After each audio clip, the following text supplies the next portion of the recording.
Las Vegas, Nevada. La ciudad de los casinos, la ciudad de las 1000 luces y, como no todos saben, última frontera antes de un mundo lleno de secretos militares.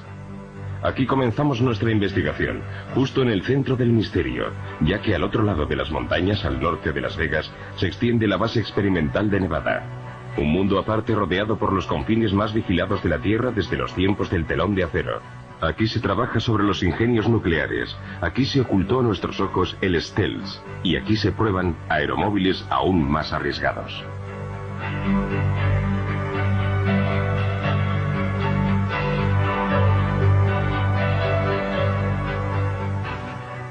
Nuestras investigaciones nos condujeron hasta John Lear, uno de los mejores pilotos de Estados Unidos, hijo del legendario diseñador de aviones William Lear.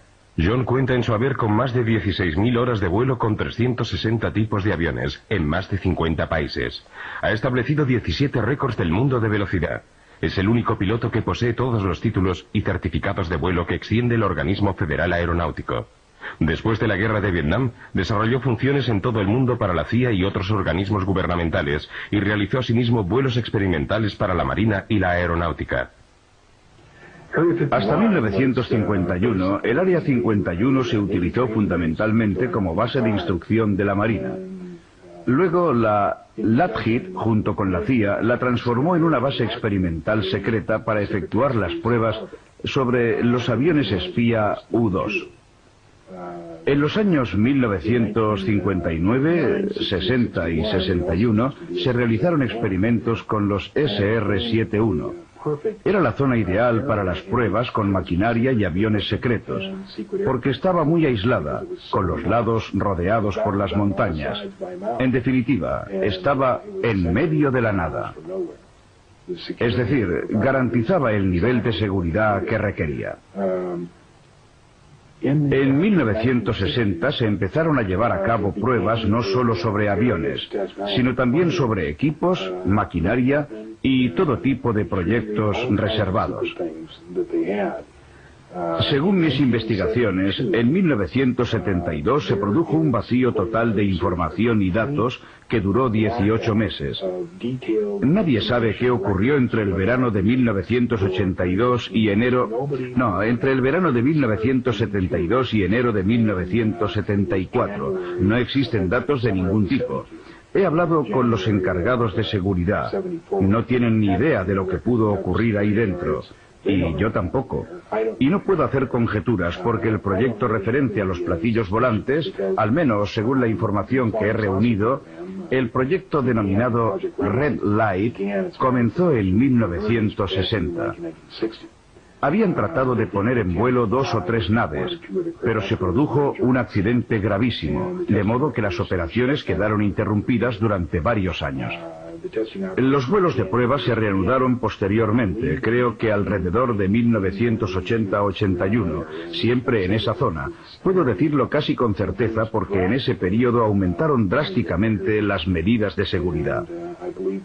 Al sur de Groom Lake, en el ángulo nororiental del centro experimental del desierto de Nevada, se encuentra el Papoose Lake, que es un lago salado donde hay una zona de alto secreto denominada Área S4, y creo que probablemente es allí donde se llevan a cabo los experimentos con platillos volantes.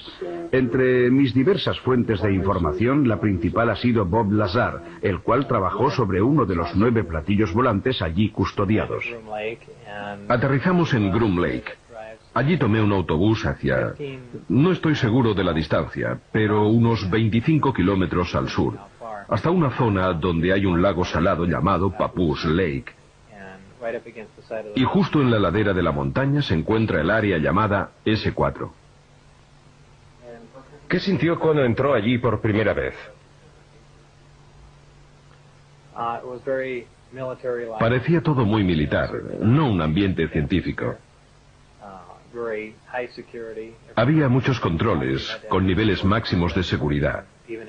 Se fuera donde se fuera, había que ir acompañado de un guardia armado, incluso al cuarto de baño. Todas las puertas se abrían y se cerraban con una identificación magnética personal. Era un ambiente muy opresivo. ¿Cuántas veces tuvo que entrar en esa zona antes de poder ver el vehículo volador?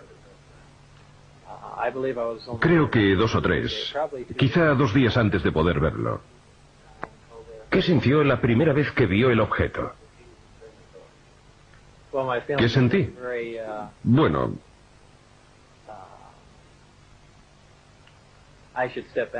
volviendo atrás en el tiempo, la primera vez que vi la astronave fue cuando entré en el hangar y me dije, esto explica por fin todos esos avistamientos de ovnis. Es un vehículo militar secreto en fase de experimentación y ya está. En realidad fue la segunda vez que lo vi, al entrar en su interior, cuando me di cuenta de lo que estaba sucediendo. Es decir, de que se trataba de un vehículo extraterrestre. Obviamente, esto sucedió después de haber leído todo el material informativo. Y entonces, en ese momento cambió todo. Era una sensación distinta, algo inquietante. Me sentía como un intruso. Es algo muy difícil de describir.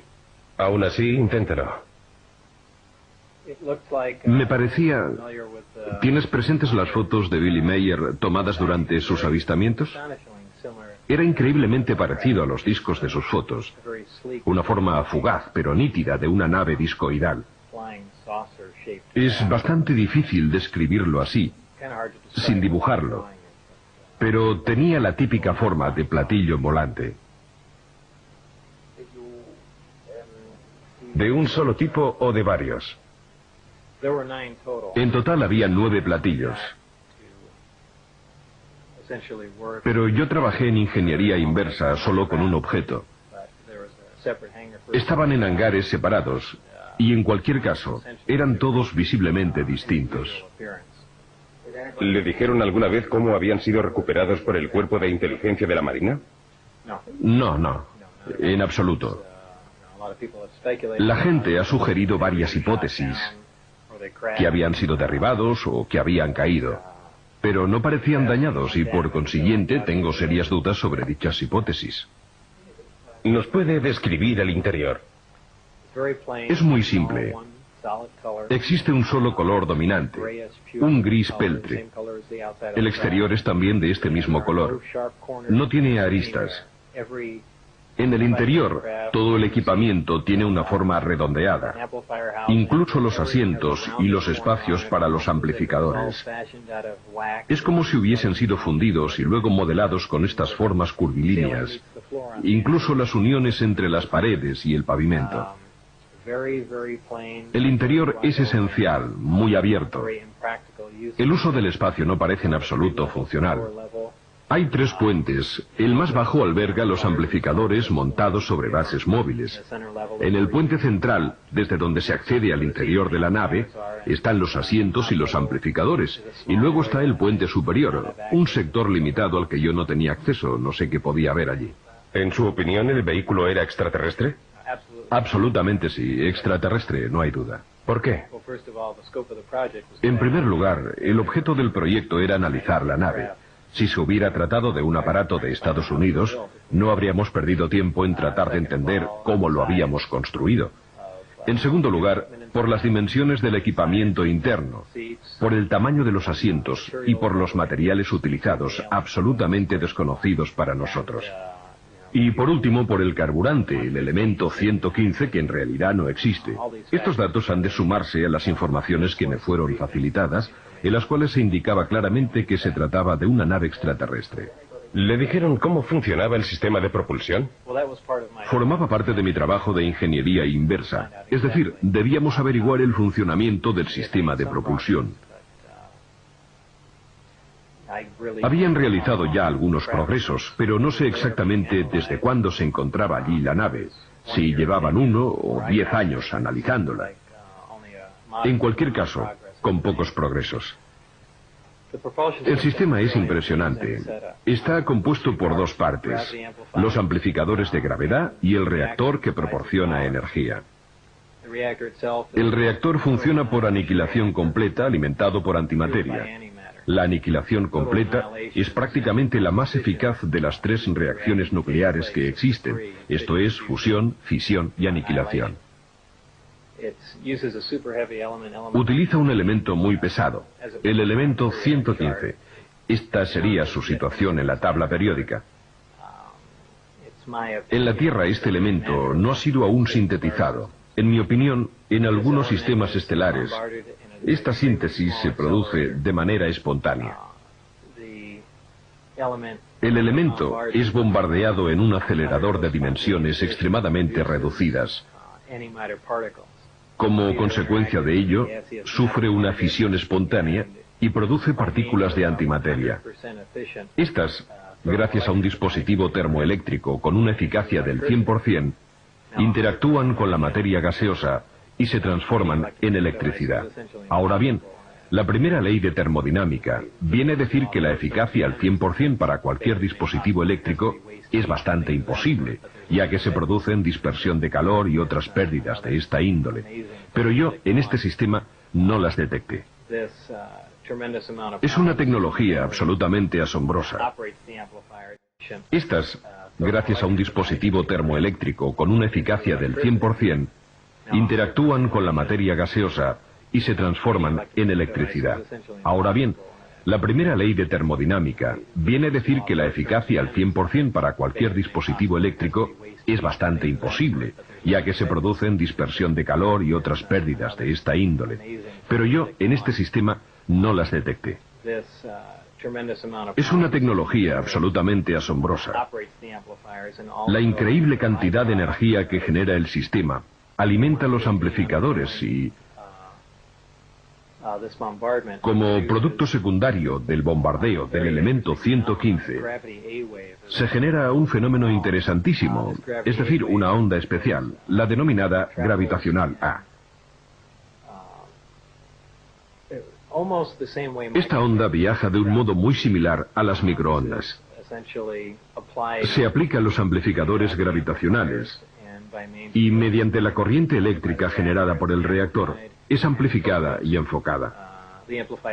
La señal amplificada de este modo se torna ligeramente afásica y gracias a esto es posible atraer o rechazar cualquier cuerpo gravitacional. El vehículo es capaz de despegar, incluso utilizando un solo amplificador.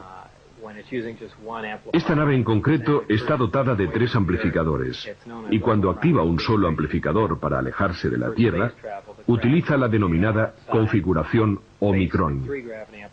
Para viajar por el espacio, la nave gira sobre un lado, enfoca los 3 amplificadores en un único punto situado a enorme distancia, y luego se imprime máxima potencia a los amplificadores y al reactor. Prácticamente estiran el tejido del espacio, distorsionan el espacio-tiempo y lo atraen hacia la nave, que de esta manera se halla en condiciones de cubrir enormes distancias en un lapso de tiempo prácticamente nulo. La nave no se desplaza de manera lineal porque distorsiona el espacio. El propio tejido del espacio y por consiguiente también los campos gravitatorios y el tiempo están estrechamente ligados. Cuando se distorsiona un campo gravitatorio, se distorsionan también el espacio y el tiempo. Estas son cosas que sabemos desde hace tiempo, solo que no contamos con la posibilidad de comprobarlas.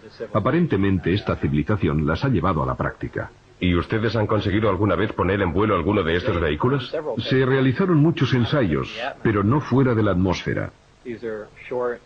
Eran vuelos cortos, a baja altura. De hecho, eran objetos de un valor inestimable, y no era intención de nadie correr riesgos inútiles o destruirlos a causa del campo gravitatorio terrestre o por volar a cotas demasiado elevadas. Pero asistí a varias pruebas fuera del recinto de seguridad. Y en una ocasión lo vi todo a no más de 30 metros del vehículo. ¿Cómo maniobraba el objeto en vuelo? Era muy silencioso. Se elevaba generando un pequeño silbido. La superficie inferior emanaba una luz azul, probablemente debida al altísimo voltaje generado. Poco después, a medida que ganaba altura, la luz desaparecía y parecía como si flotara suavemente en el aire para luego posarse sobre el suelo, todo de manera muy tranquila y casi en absoluto silencio. ¿Podría describir los documentos informativos que le fueron facilitados y su contenido? Se trataba de un gran número de documentos, unos 120 informes muy concisos. En realidad me daban una idea general de las demás investigaciones llevadas a cabo sobre el vehículo volador, pero casi la totalidad de las informaciones, de los detalles técnicos, se referían al sistema de propulsión y de generación de energía, es decir, al campo en el que debería trabajar.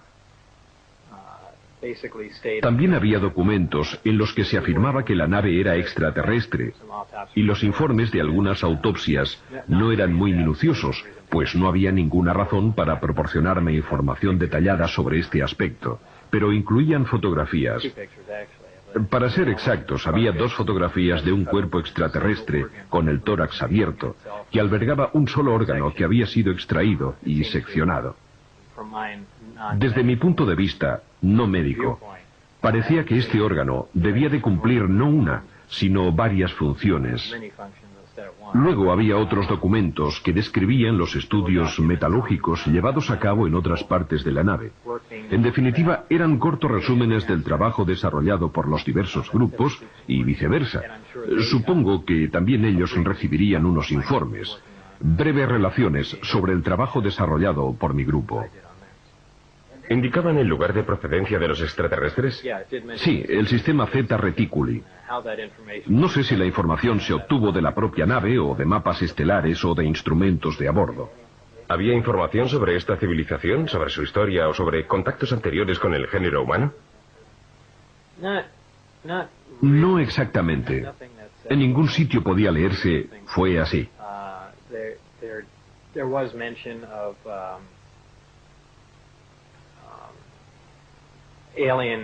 Se hacía referencia a una intervención extraterrestre que se había producido en el pasado, hace muchísimos años, millones de años. En cuanto a los documentos que pude consultar, aunque repito que eran relaciones muy sintéticas, resúmenes documentales, no sé si eran auténticos o falsos. Solo puedo hacer suposiciones. No obstante, las informaciones sobre el sistema de propulsión eran todas verdaderas, estoy seguro, porque trabajaba en ello. Por lo demás, solo se hacía mención de un contacto con la Tierra que se había producido hacía más de 10.000 años, de alteraciones genéticas que habían dado lugar a un ser simiesco y otras declaraciones de esta índole. ¿Ha visto alguna vez de cerca a un alienígena vivo o muerto? No, solo en fotografías. En varias ocasiones he declarado que al cruzar una determinada zona, miré por una ventana y vi algo pequeño, pero no digo que fuera el cuerpo de un extraterrestre. Es inútil adelantar conclusiones y decir, seguramente vi un extraterrestre, porque podía tratarse simplemente de un maniquí creado como modelo en función de sus peculiaridades corporales y de las dimensiones de los asientos. Y por consiguiente, insisto en que en realidad no vi ningún cuerpo vivo en movimiento. Como principio, respondo que no. ¿Por qué le eligieron a usted para este trabajo? Es muy difícil responder, no sabría hacerlo. Seguramente como físico no soy el más cualificado, por tanto no tengo la menor idea. Por otro lado, puede ser que se sintieran frustrados porque no conseguían dar más pasos adelante. Hacía ya mucho tiempo que no lograban avanzar en sus investigaciones. O quizá quisieran una persona nueva, alguien que pudiera ver las cosas de forma distinta. Y por otra parte, yo tengo fama de ser así. ¿Por qué decidió divulgar estas informaciones? ¿Cuándo? ¿Por qué? Resulta difícil responder. Hay varias razones. Por ejemplo, por las presiones que he sufrido. O por mi seguridad personal. Y también porque es injusto que sobre estas informaciones se mantenga una cerrada reserva. Después de que usted hiciera públicos estos datos, ¿han tratado de cerrarle la boca? De todas las formas posibles. Me dispararon al entrar en la autopista aquí, en Las Vegas. Algunos amigos míos han sido amenazados. Han perdido el puesto de trabajo. Ha sucedido de todo. Hemos descubierto que en los institutos donde decía que había estudiado no quedaba ni rastro de su presencia. Las empresas para las cuales decía haber trabajado anteriormente negaban que lo hubiera hecho, y en particular el Laboratorio Nacional de Los Álamos, que era el punto crucial sobre el cual se fundaba toda su credibilidad. Pensamos, si conseguimos probar que trabajó allí, querrá decir que en algún sitio debió de estudiar, porque allí no aceptan al primero que llega. Y si había trabajado en el Laboratorio Nacional de Los Álamos, en algún proyecto secreto, era posible que fuera aceptado para trabajar en algún otro programa secreto, como por ejemplo el S-4 en Papús Lake. Sin embargo, en el Laboratorio de Los Álamos seguían negando que Bob hubiese trabajado alguna vez para ellos, y su obstruccionismo era total. No respondían a nuestras llamadas telefónicas ni a nuestras cartas. Era como si quisieran impedirnos que siguiéramos adelante. Al final, en cualquier caso, conseguimos reunir algunos indicios que probaban que Bob había trabajado allí. Por ejemplo, los boletines internos del laboratorio lo incluían como físico. La guía telefónica interna indicaba que era un empleado del laboratorio. Hemos hablado con varias personas que trabajaron allí con él y nos han confirmado que Bob intervino en proyectos clasificados, que era un físico que estuvo allí. ¿Qué os convenció de que Lazar decía la verdad? No estoy seguro al 100% de que todo lo que nos ha contado sea verdad, ya que como periodista debo siempre ser escéptico, al menos en parte, pero se me ocurren un par de cosas. Primero, que Bob siempre ha contado la misma historia, la que me contó a propósito de su experiencia en el centro S4 en nuestro primer encuentro, y es la misma historia que sigue contando todavía hoy. Lo más importante es que Bob ha tenido problemas judiciales, y para muchas personas esto ha significado perder completamente su credibilidad, mientras que el tribunal no ha cambiado ni una coma de la versión de Bob. Y solo cuando los magistrados trataron inútilmente de comprobar su currículum, solo entonces se decidieron a condenarlo. Bien, mi respuesta al tribunal fue: bienvenidos al club. Tampoco vosotros lo habéis conseguido. Bob se jugaba al menos 60 años de cárcel si no contaba en los tribunales la verdad sobre su currículum, y la versión que dio era idéntica a la de la primera vez, y es la misma de hoy en día.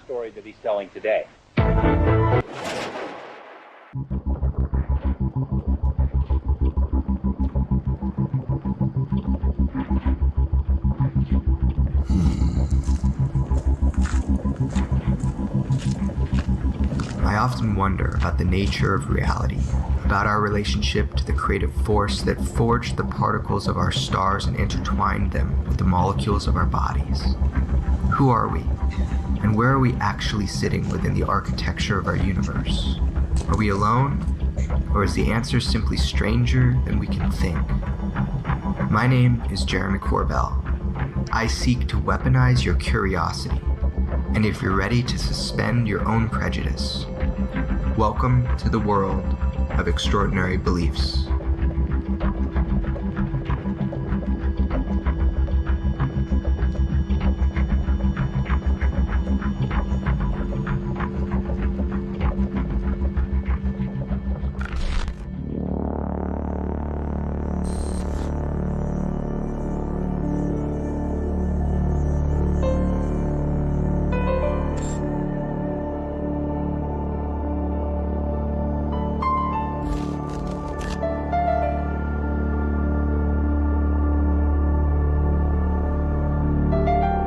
This week, we've heard the contention of UFO researchers that there's a secret government within our government. Well, there's several, actually 9 flying saucers, flying discs that are out there of extraterrestrial origin.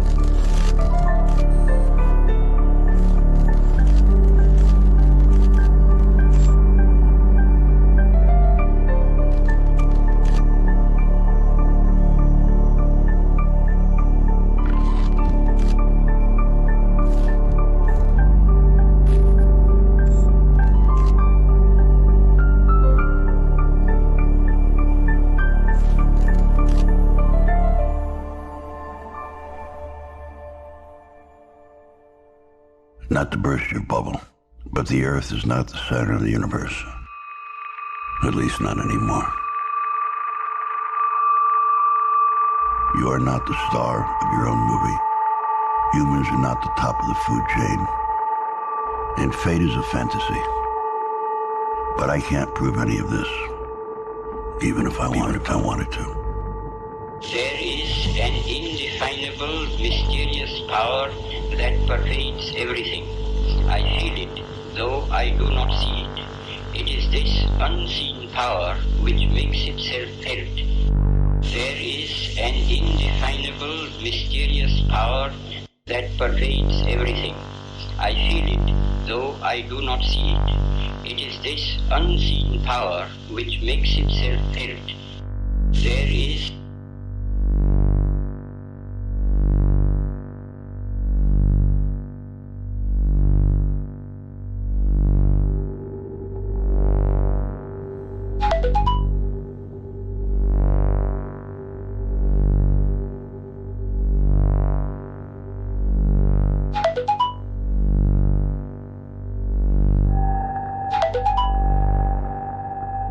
Reality simply isn't what it used to be. Things are not what they seem. Everything around us is a mental construct. We create our own reality. Breaking that down is hard to do. And once it's done, there ain't no coming back.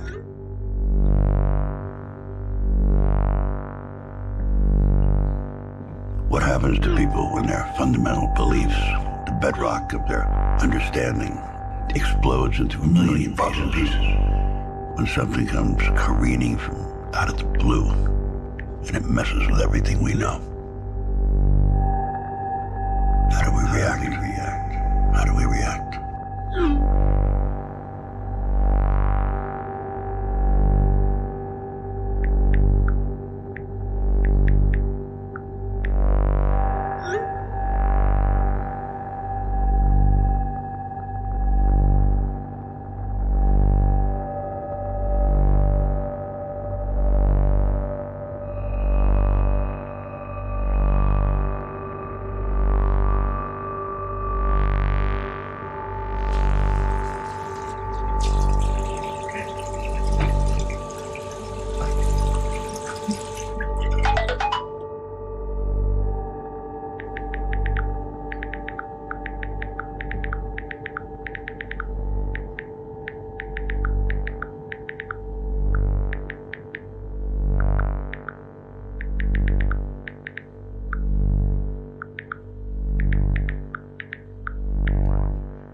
There is an indefinable, mysterious power that pervades everything.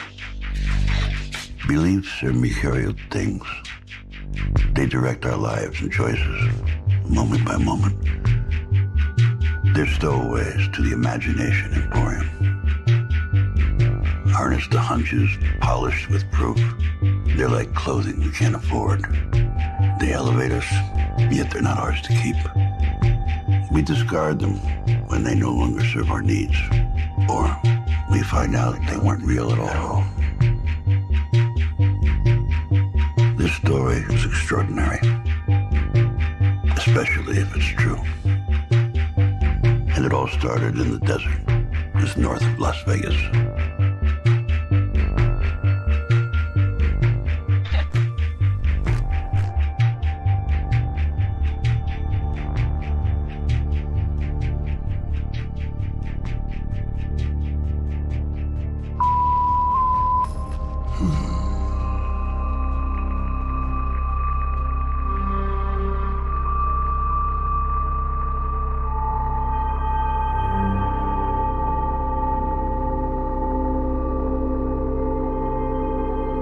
Area 51, one of the most secretive spots on the planet. It's located on the northeast edge of the Nevada test site and is said to be where numerous top-secret weapons systems have been tested over the years. According to some UFO researchers, it's also where the government is test flying alien spacecraft. It sounds pretty far out, but some Las Vegas residents report having seen these flying saucers. A local scientist who says he worked at Groom Lake and saw the saucers joins us in tonight's interview. He has asked that his identity be shielded. Sir, how do we know you are who you say you are and that you actually have knowledge about what's going on at Groom Lake? Well, I guess there's no way you could really know. There's really no way I could prove it without revealing my identity and getting myself into more trouble than I have already. see. Exactly what's going on up there? Well, there's several, actually 9 flying saucers, flying discs that are out there of extraterrestrial origin, and they're being test flown and basically just analyzed. You say there's 9 saucers. How are those tests going? As far as what? As far as whether they're successful and that sort of thing. Oh, well, some of them are 100% intact and operate perfectly. The other ones are being taken apart. I was involved mainly in propulsion and the power source. Where did we get these saucers? How did they come into the hands of the government?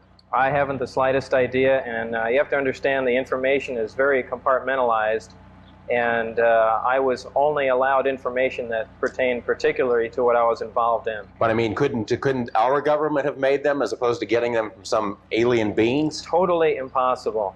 The propulsion system is a gravity propulsion system. The power source is an antimatter reactor. This technology does not exist at all. In fact, one of the reasons that I'm going forward with this information, it's not only a crime against the American people, it's a crime against the scientific community, which I've been part of for some time, or actively trying to duplicate these systems, yet they are in existence now and basically in the hands of the government.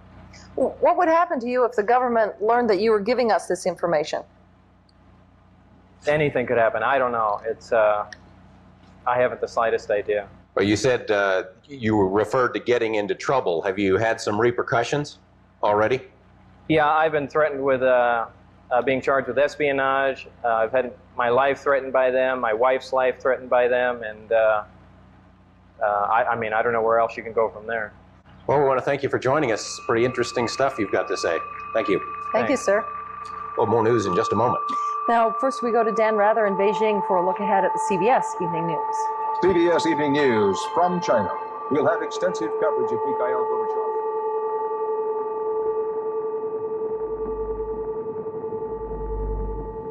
The live interview with the shadowy dentist drew international attention. Portions were broadcast by radio in 6 European countries and in a nationally televised TV special in Japan.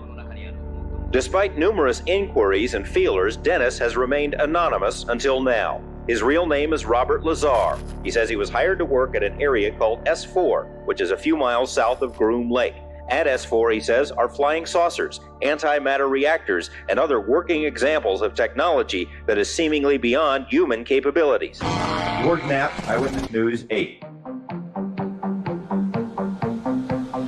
Good evening, everyone. You're in the right place at the right time, blasting out of the Mojave Desert like a Scirocco, blazing across the land, into your town, into your home, slamming into your radio like a supercharged nanoparticle of unobtainium. Greetings to all of you from the boldest, bawdiest, most outrageous city in the world, planetary capital of sun, fun, sin, sex, and secrets, my not-so-humble hometown, Las Vegas, Nevada.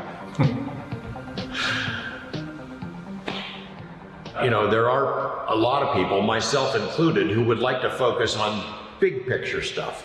Who are these visitors? Why are they here? What is the nature of reality? What is their interest in us? Where did they come from?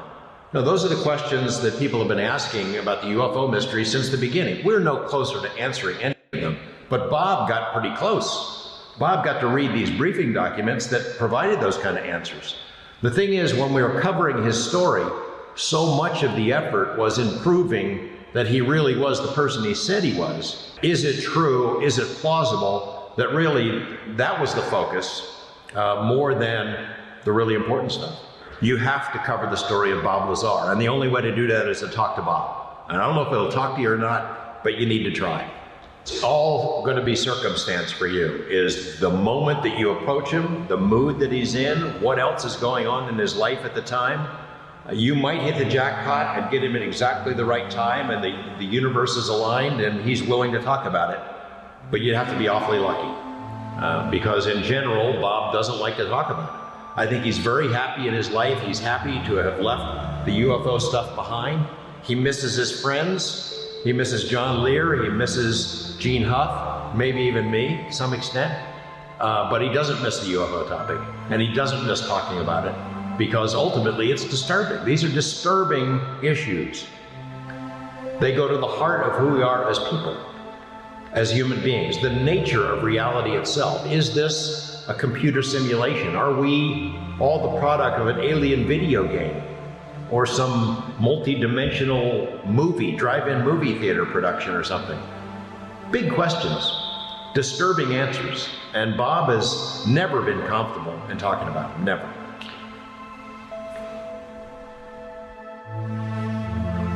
He reacted by going into a cocoon in a lot of ways. He didn't like it. He doesn't like the attention, as it totally screwed up his life. It's not surprising that even years later, he still is uncomfortable in discussing these things.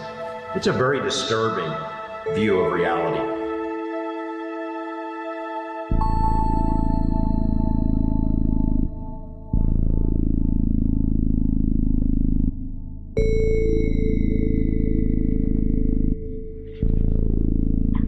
Being a young person's guide to UFOs. Wow, this looks old, man.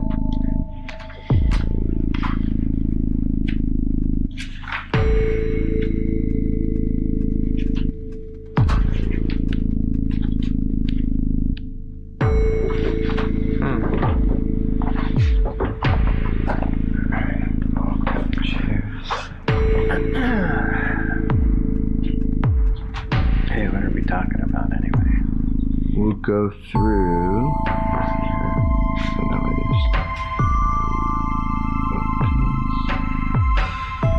My name's Bob Lazar.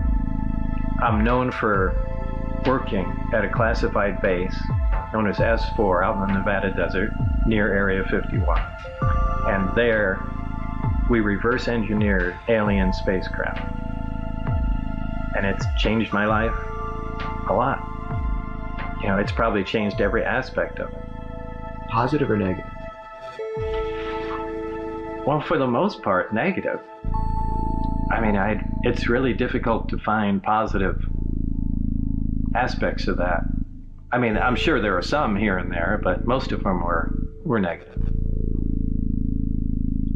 Would you take it all back and just be Bob the jet car guy and never have done this if you can, or are you glad you had the experience? Yeah, that's hard to say. I don't know. I think I'd lean towards not, at this point in my life, I'd probably lean towards not saying anything. You know, what would be your message to a young person now about looking at your story and thinking about the world? What would you say to them? Just pay attention. Just pay attention. I can't really say much else. The world's a lot different now. The way information is disseminated and the way things are passed around, it's distorted even faster and more now than it used to be. So they've got a rough road ahead if they're trying to cut through the bullshit. What do you want them to know? That in the late 1980s, the US government had recovered alien spacecraft, several of them, and the technology in the Nevada desert that they were keeping quiet and analyzing. That's a fact. They don't need my story, but that's all my story was that I was just one of the people working on these craft.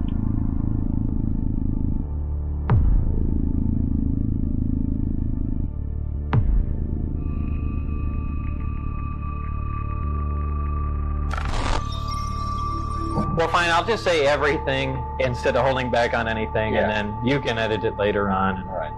Well, take it from the top then. Okay. Well, go ahead. How you got involved with this program?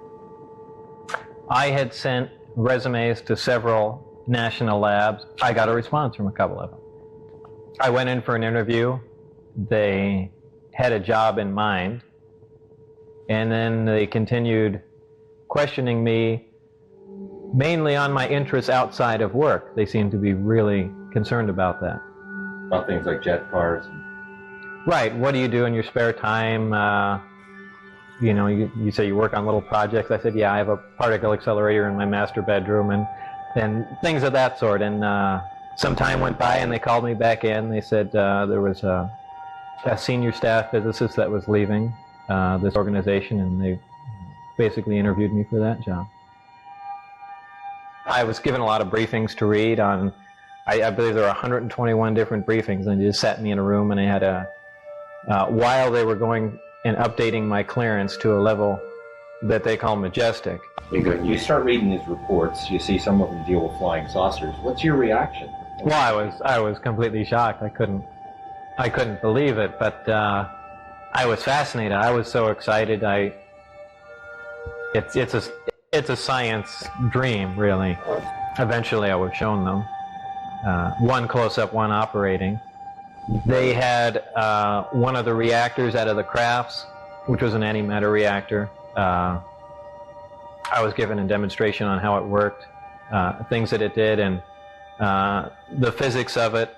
The thing they were most interested in is duplicating the reactors without using this element 115, which is of course impossible. They were trying to, and there have been projects before that, just trying to use a normal nuclear generator fueled with plutonium, and it's really a futile attempt. Some people are sources of gravity. Their certainty and wholeness commands our attention. We are drawn to them by a natural law that requires we don't quite understand the mechanism. But the pull is like a tide, a current you can't deny, and eventually it wears you down. Call George Knapp. Calling George Knapp, mobile.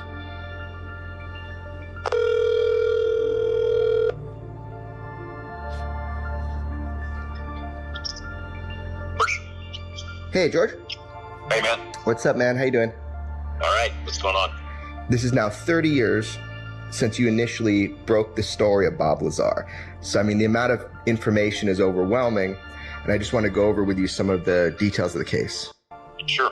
We're talking about UFOs, alien craft, back engineering, and there's Lazar saying he did all that, and from what I understand, it's spread everywhere. Yeah, you know, we had the first interview in May of 1989 with him as Dennis. It's not his real identity, not known, not revealed to the audience. And even that, before we know who Bob Lazar was, that sparked a great deal of interest among the public. I spent the 8 months between May and November trying to verify Bob's background to see if we could solidify the case, to see if we could find out if he was telling the truth. And then the plan was to unleash it in November, which is what we did. It was the highest rated news series we've ever done. It was the highest rated news special that ever aired in Las Vegas. And then it really exploded. It went all over the world. Bootleg copies of the tapes were being sold and shown in movie theaters. You had media interest from all over the world. And I think a lot of it was skeptical at the beginning, which of course it would be. But in the end, every major news organization in the world beat a path to Area 51's door. And tens of thousands of people started showing up out there to see whatever it was that was flying around in the desert. They're still coming all these years later. And I know a lot of my media colleagues have had problems with that story, but they've all covered it, all of them. It put Area 51 on the map. It's now known all over the world. Even though Lazar worked at S4, Area 51 is the term that the public knows. So it was huge. It was huge then, it's huge now. The mountains appear to float on dry lake beds, like spaceships from another world. They seem to ride on a viscous material, channeled through empty space by heat that rises and separates. It vitrifies everything it contacts, like a green glass honey. A goddamn psychedelic liquid drowning the emptiness with imagination. This desert is pocked and punctuated by 1,000 gaping holes, created in 1,000 atomic blasts that define an era. What are they building in the desert north of Las Vegas? What are they hiding? What are they hiding? The fuck are they hiding?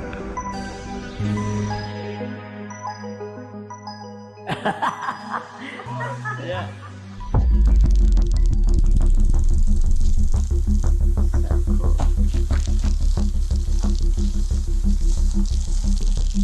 What is your name and what's your relationship to Bob Lazar? My name is Mario Santa Cruz, and I met Bob actually in my neighborhood. He lived like one block over. My attraction to Bob was his jet dragster. So I saw this jet dragster sitting out in front of his house in our neighborhood, which was extremely, just the jet dragster alone was rare. But in my neighborhood, to see something like that was unbelievable. People were harassing Bob, threatening him, and you were with him in one of those experiences, at least one. A couple of times, actually. I actually had a weapon with me, you know, when we rode together, because he had been shot at, you know. What was the weapon? Was it the Uzi? Yes. Yeah. so when I don't know why I'm being so careful. I'm used to being that way when it comes to talking about Bob, being careful what I say. You know what I mean? So it's kind of a force of habit to kind of just walk on eggshells a little bit. He just wanted to stay alive. That's why he exposed himself. His life was in chaos. How he pulled out of it, you know, he dug deep. It's a pretty incredible story. They shot at you? Somebody shot? Maybe as a warning, perhaps? It was a good warning. I had my back tire shot out on my car as I was getting on the freeway. You saw the guy? Yeah. Is this a secret worth killing to keep? I mean, the government, would you say? Obviously. But in fact, the only reason that getting this on tape is insurance. Well, that's one reason. But I mean, also as an American citizen, you're bothered by that this stuff is going on, and yeah, I am, but not enough to have, you know, stood here and have it on the record. Insurance is the true motivation behind this.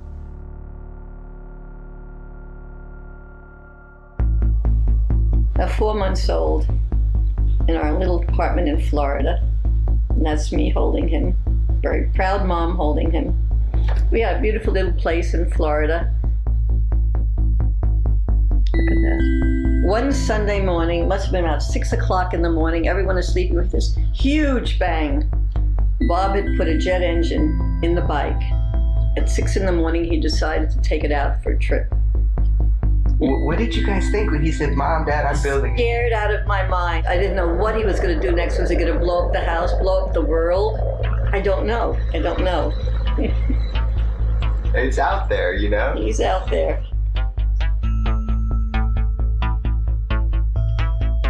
You know, if he proves his story, let's say, maybe it would cause problems. Maybe it would blow shit up. More than likely it would. So he's best off keeping things on the low, down low, really. But at the same time, he has said there is a way he could prove his story. And I want him to be happy. If vindication is what he wants, fine. But that's up to him. You believe him or not?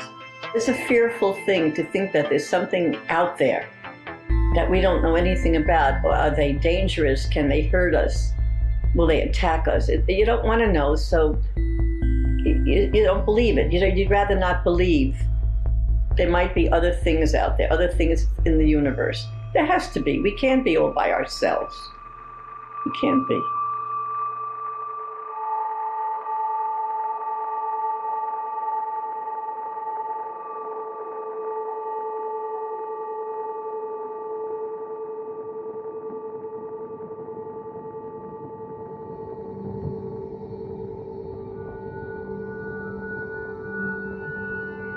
My name is Joy, and I am Bob's wife. We've been together, it'll be 17 years. What is it that you think is most misunderstood? That he really is an honest guy. You know, he doesn't make stuff up. I guess it's just so big. So the easier thing to do is to point the finger and say liar. Yeah, that's so sad. That's really sad. That they don't know real Bob.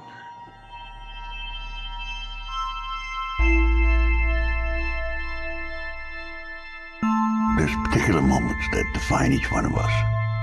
We may not know it at the time, but we learn it later. Every action creates a cascade of reactions. Life is a web of events. Actions overlaid by consequence. across the fabric of time, Future determined by past. Past defined by present. Present experienced throughout the lens of personal history. But for some, it's obvious. You can put your finger on it. That definable, indelible moment when everything changed. I love my job. There's a lot of craftsmanship into the stuff that I do. I really like working with my hands. It's a really unique job. I don't think there's any other job where you get to do this kind of stuff every day. We'll either get a really interesting order coming in, or Bob will get bored and try to come up with a new product, and that's when it gets really fun. So there's another one that he wants to do, like recreate a grand atomic chemistry set, something of that sort. And I think that would be really cool if he ever decides to really hone in on that. This is the Atomic Energy Lab kit. It's something from the 1950s, a toy, like a chemistry set you get for your kid. It was made by Gilbert. Chemistry is today a fascinating adventure for youth of all ages. Gilbert has made this exciting science available in safe and easy-to-understand form, made as completely safe as human ingenuity can devise.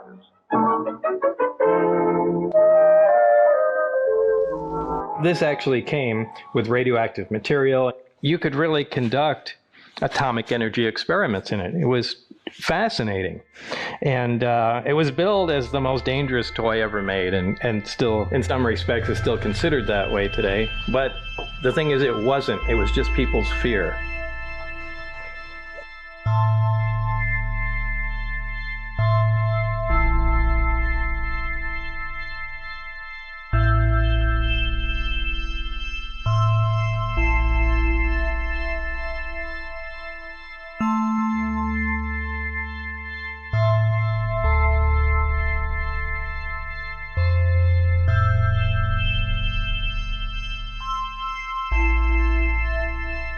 So here I am, and I'm watching you do your work.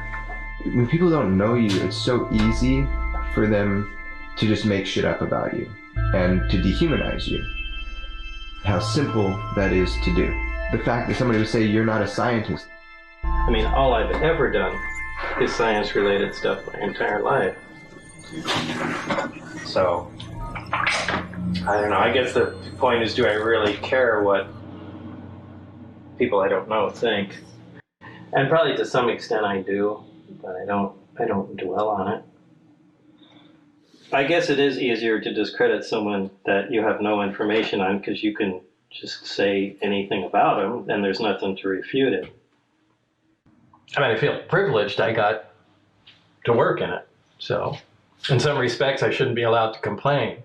I've given the example of transporting a small modern-day portable nuclear reactor back into Victorian times and giving it to the scientists there. Well, back in that time, they didn't even know about radiation. So they'd see a machine making power, kind of like what we're doing, and marvel at it. Wow, it's producing a lot of power. There's no smokestack, there's no coal, there's no fuel. How is this thing working? And they start taking it apart.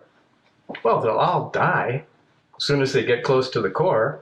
People that come in to check on them will all die. And no one knows, nothing touched them, so they're going to think it's haunted or there's some evil forces or something in there. But, I mean, who says that can't happen to us? The first time Barry showed me the reactor in operation, here it is on the bench, and he said, try and touch the sphere on top. And you couldn't, your hand was pushed away. Just like, two light poles of a magnet. It's the exact same feeling, but there was no metal involved. And that's shocking. That's really shocking, because nothing does that. That's an operating, powerful force field. So just seeing something like that immediately starts that whole chain reaction in your mind going, wow, wait, if you can do this, there can be force fields on tanks. There can be things that lift off the ground. We don't need jet and rocket engines anymore. That means there's no use for cars. I mean, boom, the whole thing changes. The entire world, the economy, everything would go end on end just if we had an answer to how that machine worked that I was sitting there touching. The potential for us to re-understand human experience is... Right. There's life somewhere else. It's a big deal. It's an important part of human history that we found that out. It was awesome, but fearsome at the same time. It was being completely fucking scared all day long. It's not exactly the most fun job when you're there. You know, almost 3 decades later, the fear drops off and you're just left with the amazement and technology that you were exposed to. We have, you know, an artifact here from another civilization. It really changes the way a lot of people think. We're all looking for an answer. Having physical proof is an awful big deal. I think what a lot of people find really compelling about Bob, he legitimately appeared and appears sometimes just perplexed by what he saw. Have you noticed that kind of about him? Yeah, he was aware that this was weird. He was aware it was weird that they hired him. I mean, you know, he's a smart guy and he thinks outside the box. So in a lot of ways, he might have been just exactly what they needed for a program that seemed to be stalled. But he knew that he wasn't their kind of a guy, that they could have had their pick of any scientists in the world, presumably, to work on this. So it was strange, and it was strange that they started showing him these briefing books with this incredibly sensitive information right off the bat. As soon as he gets there, they start showing him this stuff with alien bodies broken down so you can see their organs and the history of human-alien interaction and all kinds of things that the UFO community had suspected, but no one could prove. And he just thought it was weird that anyone would show him this stuff. He wondered what the heck was going on. I think he was thrilled. You know, part of him was really thrilled to be there and thrilled to see it, even if it turned out to be some kind of a ruse. You know, he knew that something was not quite right about the whole thing, or suspected that anyway. You were telling people since 1989 that there was some sort of hand scanner. There was like a bone scanner, and you tried to describe it. You said you think it took measurements of the bone. There were these pegs. You put your hand on it. It's a small plate with some pins on it that you could put between your fingers. There's a bright light above it. The interesting thing is when you walk into the facility, or even to leave, they have a hand reader. I was told that it has to do something where it measures the bright light measures the bones in your finger. They're unique to each person. It sounds like something out of a TV show, but it's exactly the way it is. Man, I looked for that kind of thing all over the internet, never found anything. And then all of a sudden this article comes out and it says that at the Nellis Range they were talking about the stealth program, there was indeed this hand scanner that was used in these secret programs, and they just admitted or announced it publicly. And there were some photos, and I just was interested. And so I never thought I'd see one of these again. But I tried to explain this to people so many times, and they either didn't believe me or say, yeah, I'm sure there is. And there it is. There it is. It's like a biometric thing for the hands, yeah? The beginnings of, I mean, it wasn't all that advanced back then, but yeah, that's it. I can't believe you found a picture of this. I really can't. This was the scanner used to get in to S4. And I tried to explain this to people so many times, that there was pins in, you stuck your hand, a light above, and it supposedly measured the length of the bones in your hand that, is unique in each individual. It's exactly how it was. Yeah, that's amazing. It's amazing you came up with these. It's amazing to see this again. Back then, this was the hot ticket. What does it feel like when these little things that you said become public and there's this tiny bit of vindication? It is. There's little moments of vindication, little pieces here and there that, little I told you so's, pop up every couple of years or so. But this is a big one. So a lot of people said these didn't exist, and it was some just fanciful thing I came up with. But this is exactly it. Ideas are the most dangerous weapons on the planet. They creep under your skin, dormant, volatile, explosive. They attach to our collective consciousness, and then one day, man, they bubble to the surface to assert their power.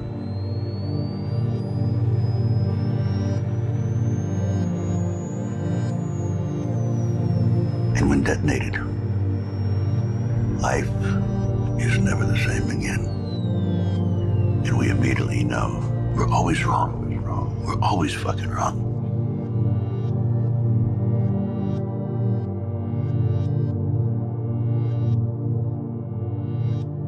I do not believe that this should be a security matter. Some of it, sure. But just the concept that there's definite proof. We even have articles from another world, another system. You just can't not tell everyone. Checking out Lazar's credentials proved to be a difficult task. He says he earned degrees in physics and electronics, but the schools we contacted say they've never heard of him. He also said he worked as a physicist at Los Alamos National Lab, where he experimented with one of the world's largest particle beam accelerators, a half-mile-long behemoth capable of generating 700 million volts. Los Alamos officials told us they had no records of a Robert Lazar ever working there. They were either mistaken or were lying. A 1982 phone book from the lab lists Lazar right there among the other scientists and technicians.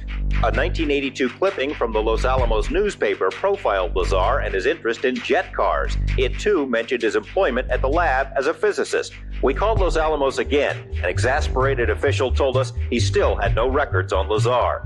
G&G, which is where Lazar says he was interviewed for the job at S4, also has no records. It's as if someone has made him disappear. One thing that people say about your story and your experience is that you were a puppet, a marionette, that you had no control over what was going on at that time, that you were taken advantage, you were compromised, and you're being used as a source of disinformation. And what evidence to support that? Right. And what's the evidence to support those claims? Is that just something to say? No, I'm just saying that's the kind of... If you make a statement, you have to have some evidence to say where the statement came from. You're basing it on emotion, right, and fear, and you're afraid that I'm right. Tell me what you've heard that makes this impossible. I'm trying to tell you exactly the way things were. Where is it? Show me the alternate reality that you believe that doesn't lock up with my actual reality. I mean, where are those other facts? Just show me what they are. These facts you grabbed together and painted a different story of my life than I did. I mean, I thought I set the record straight 30 years ago. Can we ever be made whole if we're not believed? If our life story is challenged by consensus? Most of us are not forced to answer for our past. We could really navigate this moment with a reverence for what came before. But some people are placed under a microscope. Their words, their actions, scrutinized and challenged. And then they're told to quiet lies. How much can a man take before he submits to the weight and consequence of distrust? Does he fade back into the shadows that formed him? Or does he lash out to carve his words into your flesh? To carve his words into your flesh.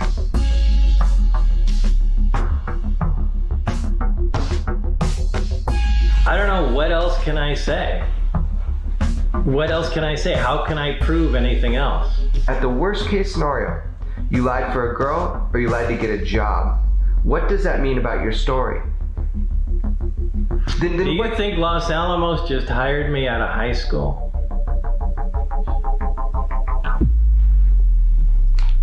If you don't think that's possible, then something had to happen in between. I don't understand how everybody gets so caught up in the minutia, because you can debate that stuff forever. We can go back before MIT. And you can start fighting whether or not and where I lived in high school.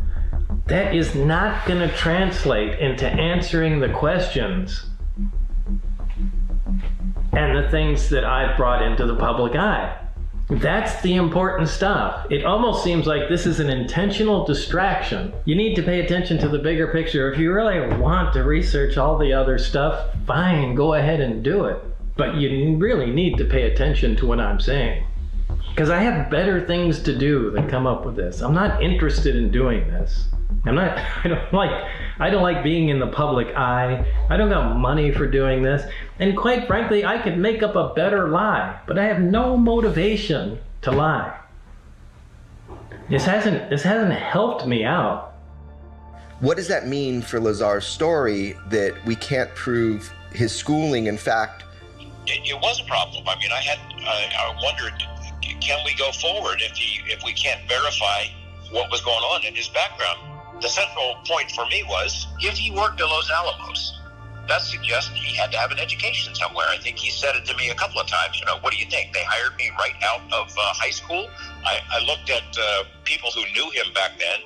Jim Taliani, for one, who said that, yeah, Bob went to Caltech back then. I dropped him off. I interviewed another person who also knew Bob then and said that he would drop him off at Caltech, would pick him up from the library, that if he wasn't going to school there, he sure was making a good show of it back then. Would it prove his story about working on flying saucers if he could show he had degrees from Caltech and MIT? No, of course not. It would not prove that he worked on flying saucers. It would just prove that he went to school. The people who despise him and who doubt the story the most, the debunkers, would find something else to bitch about. Bob got into some trouble after he became a worldwide UFO celebrity. He did a typical Bob sort of a thing and got mixed up with some hookers. He was helping them set up a little mini brothel in a neighborhood. And when he told me about it, I thought, oh my gosh, my professional life is flashing before my eyes here. The most high-profile witness and the biggest story I've ever done is now telling me he's involved in this criminal enterprise. And he kind of thought it was funny. But it wasn't funny to me, so I said, you got to stop this stuff. You got to shut this down. I called the cops. I let some people know, look, he made a mistake. It's being shut down. They raided the place, arrested Bob. And in those days, there weren't many people who were ever prosecuted and arrested for pandering. Lazar was. So parole and probation, they're doing a background investigation, and they're going to make a recommendation to the court what the sentence should be for his crimes. He tells them the same story, where he went to school, where he worked, S4, MIT, Caltech, all that. And they investigated. They were having the same problems that I was having. They couldn't verify a lot of this stuff. If Bob truly was a UFO con man, that was the time to come clean, because parole and probation was ticked off. They thought he was misleading them. And as a result of that, they did recommend that he do hard time, go to prison. He knew it. That was the time for him to come clean, because it was a much better chance that he would not be sent to prison. He didn't. He stuck to his story. He told them the same story that he told me. That went a long way for me in showing that he had been telling the truth, because it was definitely in his own self-interest to fess up at that point. And that's not what he did. He stuck to his guns. Here's the thing. Okay, I can see Bob Lazar pranks the UFO world and the UFO community. I can see him doing something like that. But does he lie to his mom and dad? Does he lie to his wife? Does he lie to all of his close friends and tell them the same story and try to get away with it? You look back on the people who knew him while this was going on, who knew him before he was hired to work out at S4, who knew him during the time he was going back and forth out there, and who stuck by him after this whirlwind of international publicity kind of rained down on his head. Everyone who knew him, everyone who was close to him, supports his story and says he's telling the truth. You saw something up there that you think might have been... I really hate to say stuff that I can't put my hands on and say this is absolutely for sure. Okay, what did you say? I walked down the hallway at one time while I was working out there, and there were doors. The doors that go to the hangars, the smaller doors from the corridors, have a 9-inch or 12-inch square window with little wires running through it, just about head level. And as I was walking by, I just glanced in and I noticed, at a quick glance, there were two guys in white lab coats facing me towards the door, and they were looking down and talking to something small with long arms. Now I was just surprised as I walked by and I only caught a glimpse, but I don't know what on earth that was. People say you saw an alien. Did you see an alien at S4, Bob? I don't think I saw an alien at S4. We're splitting hairs here. This had to do with a glance through a window that I wasn't supposed to be looking at anyway. And I'm still convinced. I looked in the window and I think these guys had a doll in a small chair, which was, similar to what was in the craft.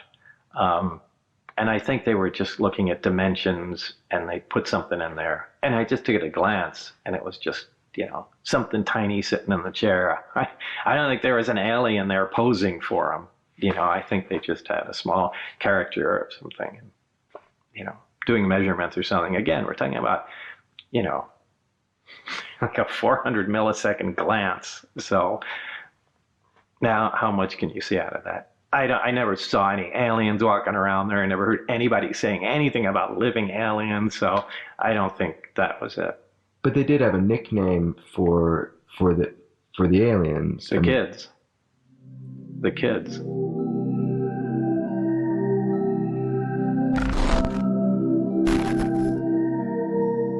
Is someone else here? Maybe visitors interested in us? In our genes?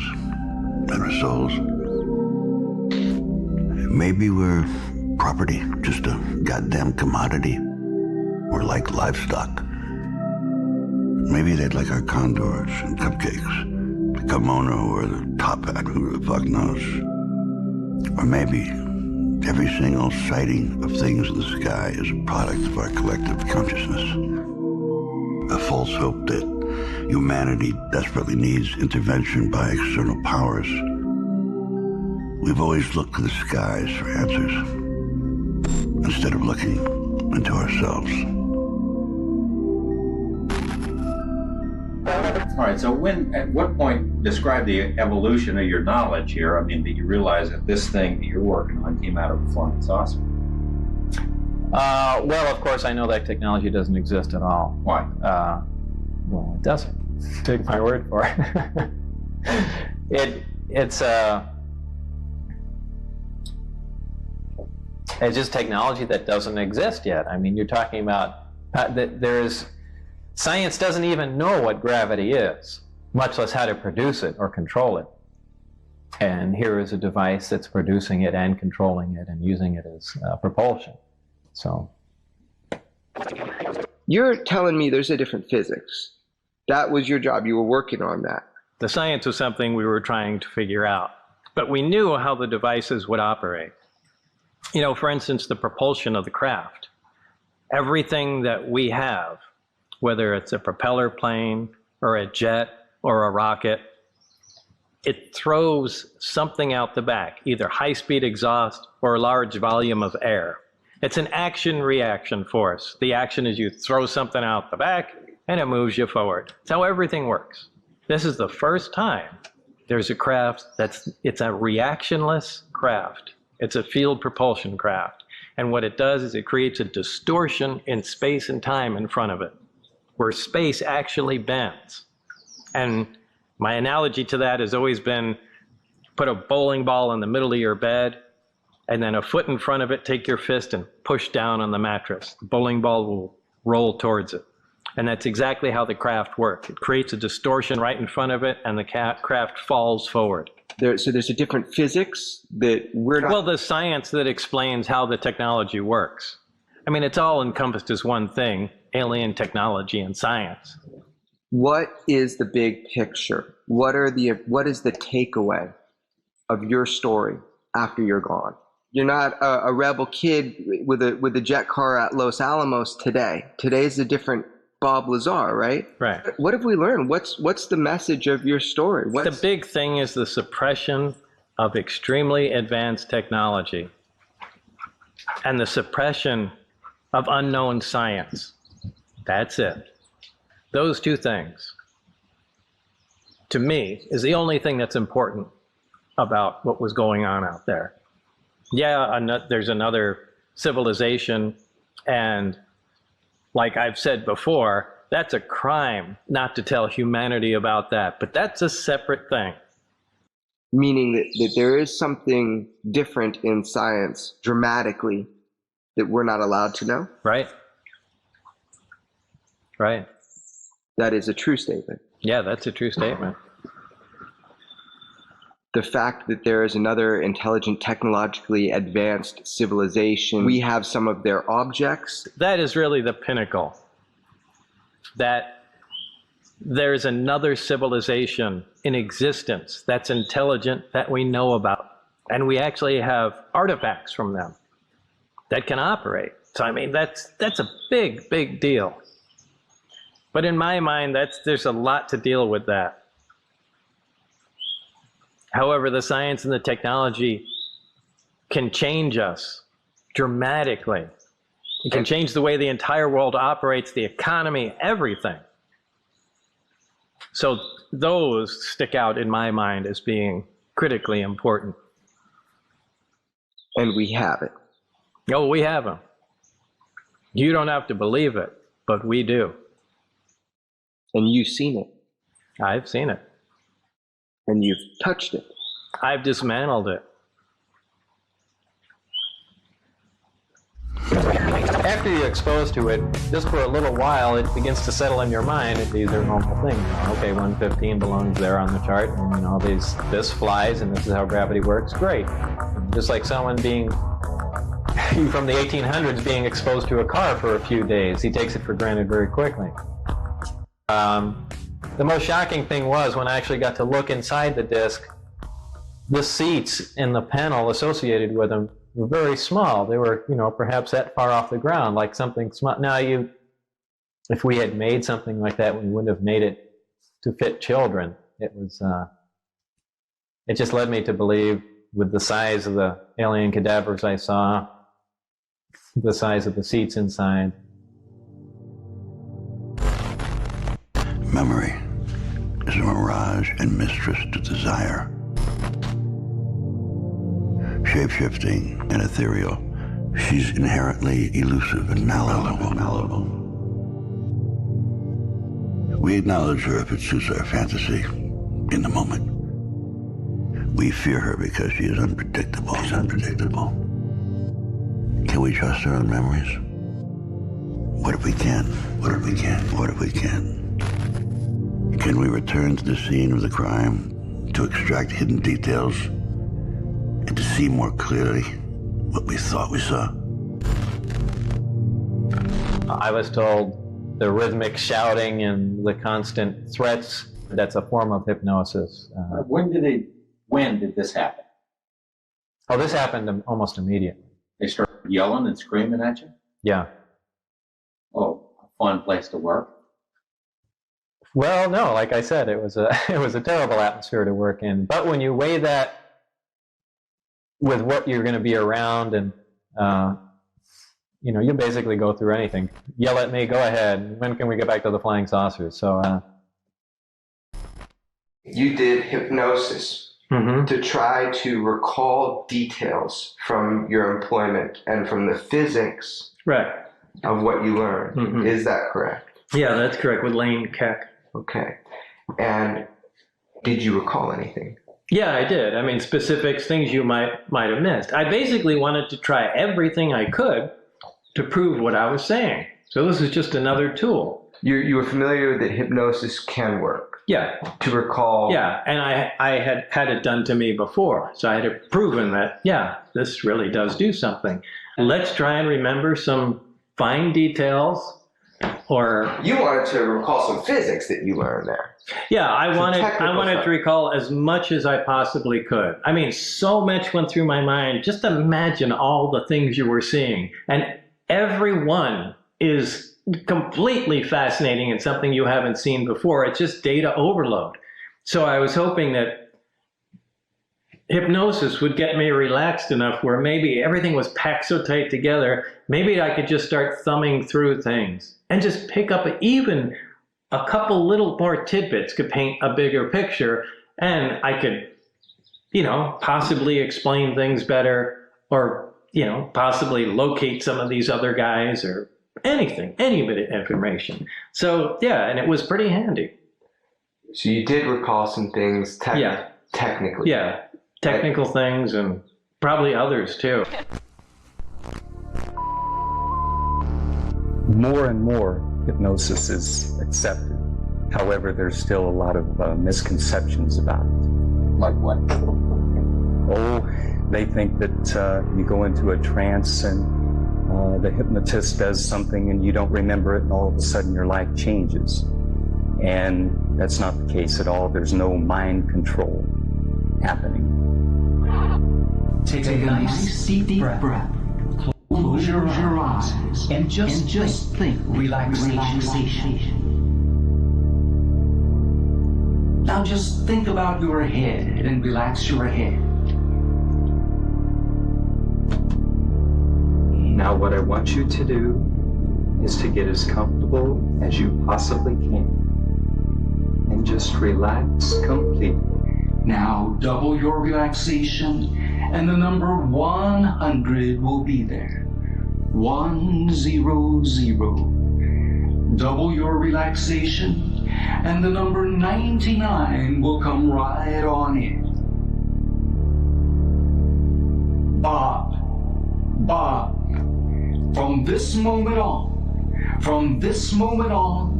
you will recall and remember the material that you seek, and no one or nothing, past, present, or future, will stand in your way. Bob, you will remember, because you desire to remember.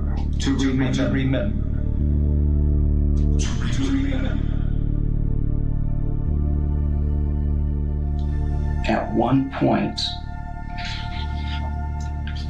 he was in hypnosis. I think it was drawing a reactor. He was trying to recall what was in the books. He saw it in the book, and then I told him, well, you'll come up and open your eyes and you'll be able to draw. And he did, but it didn't mean anything to him. But it was a drawing that he drew this way. Oh, no way. But it was this way. And so afterwards, he looked at it, and he came back over and sat down here for a while. And that's because all he had to do is turn it. So that's the superconscious and literal. The subconscious takes things literal. Right, it's like the mind is absorbing all this stuff, and then he discovers what his mind had absorbed. He's remembering. Yeah. I was writing so fast. I can't imagine what you were thinking too, because you're discovering with them that kind of shock. What's the truth? Hypnosis is the best possible tool of getting to the truth. If a person makes things up normally, they can lie under hypnosis just as easily as out of hypnosis.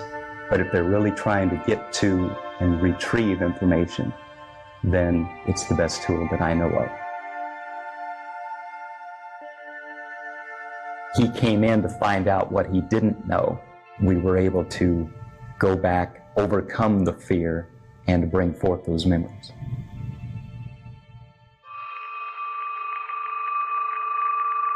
According to Lazar, his employer was the United States Navy. He says he and other government employees would gather near EG&G, fly to Groom Lake, and then a very few people would get into a bus with blacked out or no windows and drive to S4. When you get off the bus, what do you see?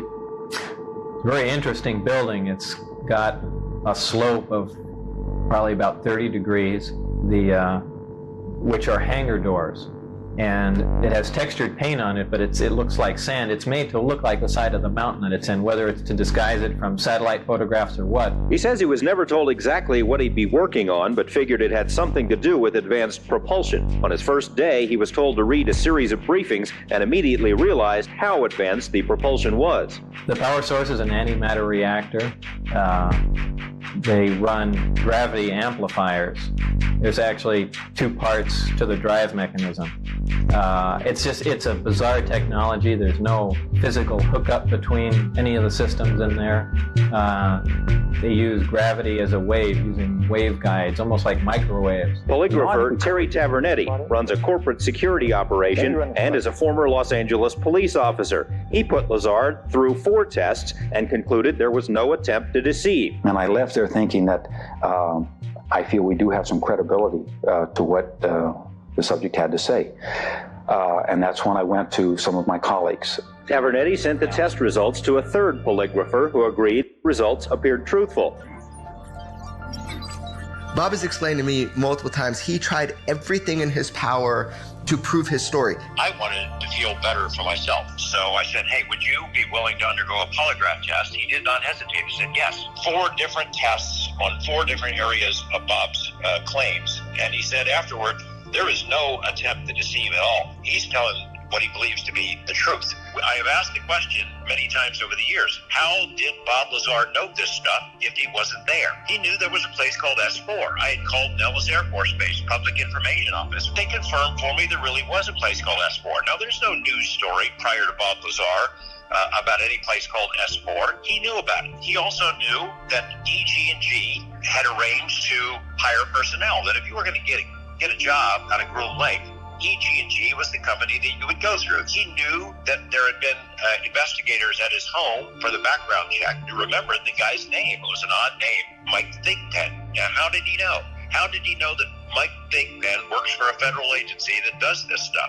After 30 years, and this guy dodging you, I found Mike Thigpen. I found Thigpen. That's amazing. I couldn't believe it. He's on the East Coast.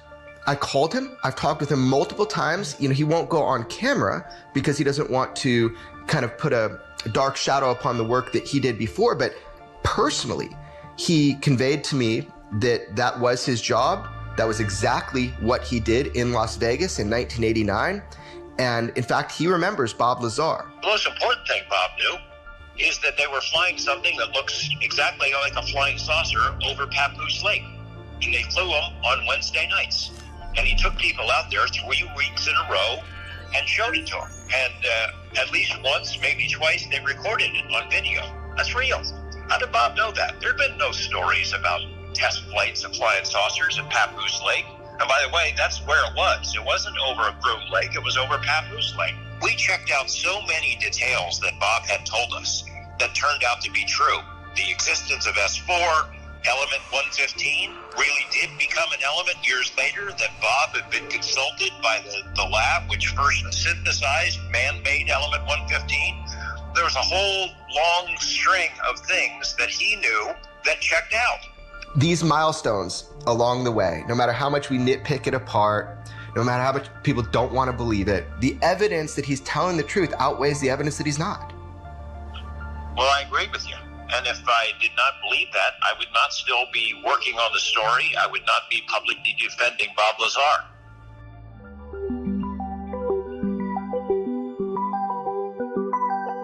What was your function of working on this? You were doing what? What was your job? We were to reverse engineer the power and propulsion system of this craft and see if it can be duplicated with available materials. I just want to go over with you what it is that you saw, to draw it out for people, to make a sketch. As you're seeing it, as if you're there at that moment, kind of go back in the past. Something I termed the sport model. Underneath this floor, there are three large cylindrical devices. These are on mounts that allow them to completely swivel up to 180 degrees and in 360 degree rotation. Directly above each one is a small rectangular object. This is on the floor above. And these are the gravity amplifiers themselves. Looking down from the top, you'd have the center. In the very center, there is a small reactor. Surrounding this, in 3 equally spaced areas, are the amplifiers. So this is looking at it sideways, this is looking at it down from the top. And under these amplifiers, underneath, on the floor below, are the gravity emitters. So it's the reactor here, powering the gravity amplifiers. Gravity amplifiers output goes into the gravity emitters at the bottom, and the resulting gravity beam or anti-gravity wave can be pretty much put anywhere you want to. There was another level up here. Now I had access and was permitted to view and look at the operation of this main level with the gravity amplifiers and the level below, the gravity emitters. There is a level above which consisted of these two areas that I'm not all that familiar with. I assume these to be some sort of navigational engine. People call these large black rectangular areas on the top portholes. I believe they were some planar sensor array that just took in information from the surrounding area, whether it be patterns of stars or what have you. And there was their version of a computer or something to make determinations here that takes input from those sensors and then let the craft know how to orient itself and where it was in space. So that's what I assumed to be up there. I don't know for a fact. Again, that was not part of my job, and I was only led to believe that. The center antenna is really an extension of the reactor in the center, and that's a waveguide, which allows the emission of the gravity wave, which forms kind of a heart shape over the whole craft. That's how it creates its distortion. These gravity emitters can be swung all the way up to 180 degrees. And this allows the craft to essentially stand on two of them and hover, while this one swings up and creates a distortion in front of it, allowing the craft to slide forward. So that's how their low power mode, Omicron configuration operate. The Delta configuration uses all three, and unlike science fiction movies where you see flying saucers just flying along like that, they actually fly belly first. The craft flies along, leaves the atmosphere of the planet, it turns its belly to the destination, the three amplifiers focus in on the destination, and that's how it proceeds. So that's basically the operation of it and overall how things were laid out inside the craft. This is an alien spacecraft. Right, obviously.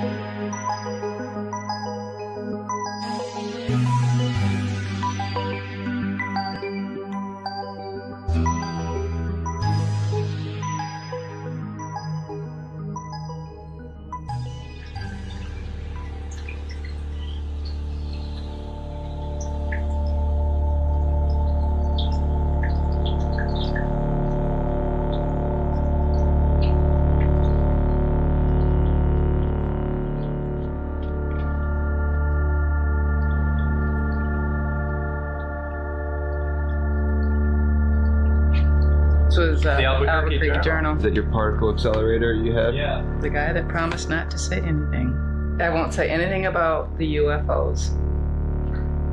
The article is titled UFO Guy in Spotlight.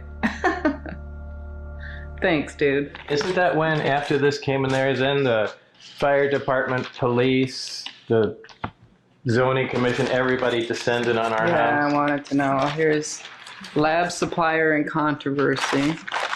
I don't think it's that. So originally, the thing was supposed to be about what? What did the guy say? The article. The hydrogen car, I think. Well, the raid. It was about the raid. This yeah, one? that's why lab supplier and controversy. Oh, okay. Yeah. Okay. The raid in New Mexico. And the guy called. He said, "Hey, I heard about the raid and all that. Can I come and do that?" And then he says, "Are you Bob Lazar, the guy, Area 51 guy?" I said, "Yeah, but I don't want to get into that. This is something more important." He said, "Oh yeah, we won't even mention it. No problem." Literally, your house was taken over by a SWAT team? Yeah. Yes. Don't just send a letter in the mail or call us. Right. Have the whole SWAT team and invite themselves to our home. Hidden things are the most seductive. Secrets reach deep into our desire. They titillate and torment us, like a ticking clock or a distant alarm with no origin. They agitate us and force us to react. They endanger our complacency. There is a missing element to your faith, but that's the nature of faith. That there is something out there that offers the promise of salvation. Your call has been forwarded to an automated voice messaging system. At the tone, please record your message. Hey, Jeremy, it's Bob Lazar. Listen, I have something to ask you. Something's really come up that's important. If you would text me and let me know when is a good time to call you. I don't want you to call me. I just need to run something by you. Okay? Thanks. Bye.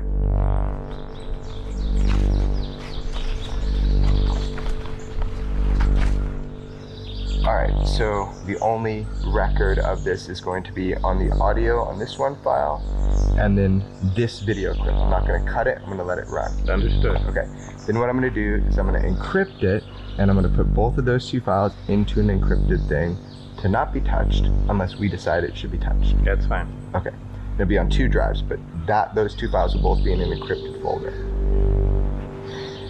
So here's the deal.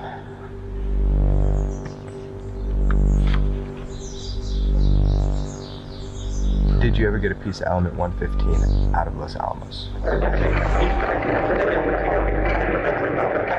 don't know how much monitoring they do with me. I'm sure it's virtually none after all this time. Hold on the one same second. thing. Hold on 1 second. Let me. Do you have your phone on you? Yes. Let's at this point take our phone. Let me just throw them. Let me put them in the ground over there. I'll turn mine off.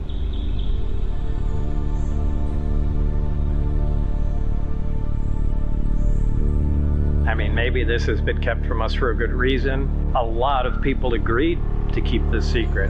So, first of all, who am I to upset it? And second of all, who am I to outthink these guys? Maybe they went over all these scenarios already and they know how fucked up everything will be. So, there's no guarantee that this revelation is going to make everything great. There's just as much chance it's going to make everything terrible, and I'll be to blame for that.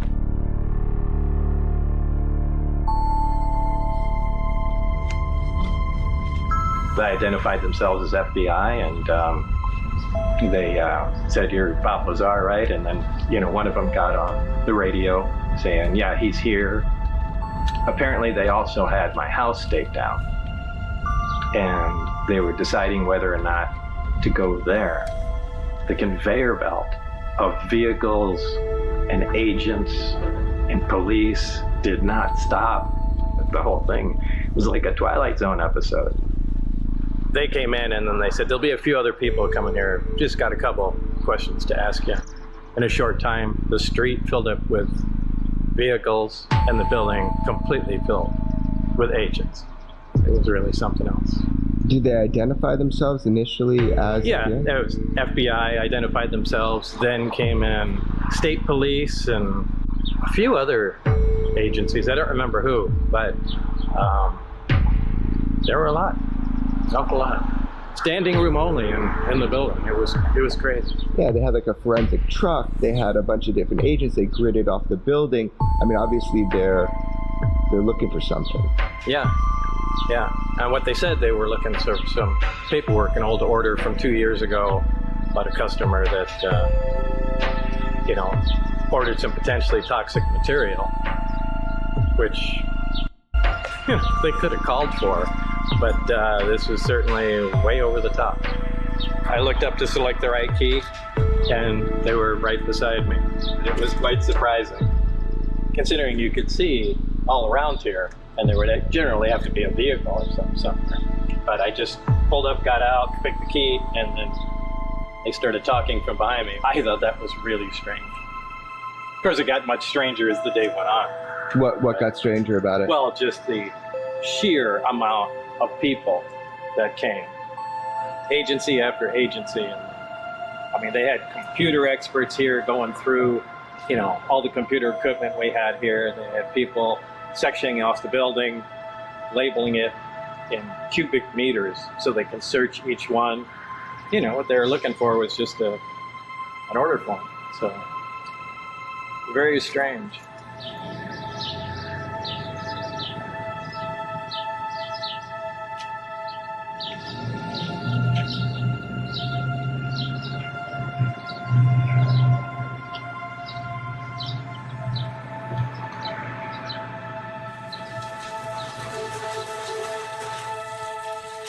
You've been raided 2 times? Twice.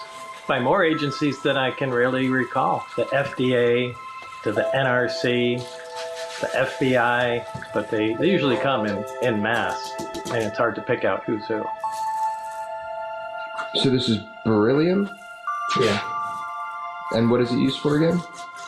It's used in aerospace. It's very lightweight, quite strong, and high temperature metal. Do you think that you were shaken down? To some degree you're being fucked with? I don't think they're just fucking with me. I'm convinced there's ulterior motives. I firmly suspect that there's a lot more to it than they're saying, that they're looking for something else. What they're supposed to do is tie you up, put you in the middle of the room, have everyone watching you so that you can't, collaborate a story or, try to trick them or whatnot. So they just kept us all in separate rooms. There's bomb squad, computer squad, I think they have like a biological hazard squad, hazmat squad, the full gamut, because they had no idea what we had in our shop or like what we're capable of, or are we going to retaliate or anything like that. So it was pretty much like the full Michigan FBI. It was, they had the van, they had multiple cars lined up, so. In looking at Bob's life, there's always the suspicion that there's something more going on shaking him down, because he had that experience before. Yeah, so this is the second time that I know of that he's gotten raided. So he's always had like this kind of knowledge that there's somebody watching. No matter what he does, there's always somebody watching you, and it does have to be related to the Area 51 stuff and all that. They kind of put him on a list. I think they do like toying with him and keeping an eye on him, but I don't believe that it's like they're opening up a 30-year-old file and they're like, all right, we're going to crack down on the Bob story. We're going to find out if what he has, what information he's got. I don't think that they're necessarily doing that, but I do think that there's like a culture maybe within these agencies of they know who this guy is, and they'll have, they'll look for any reason that they can to kind of, poke him with some thorns and make sure that he knows, who's watching him. I believe that. It's too coincidental for it all to be just, just some luck of the draw, basically. Like there's something going on. Everybody knows the story is that you got some element 115 out of Los Alamos. That's public knowledge. Something you said a while back. Do you think that what happened had to do with that? We're not going there.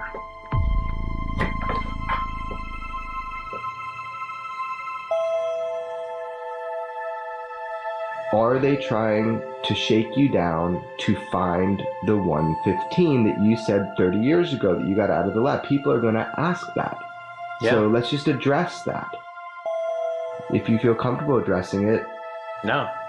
Do you not feel comfortable addressing that? No, I don't feel comfortable addressing it.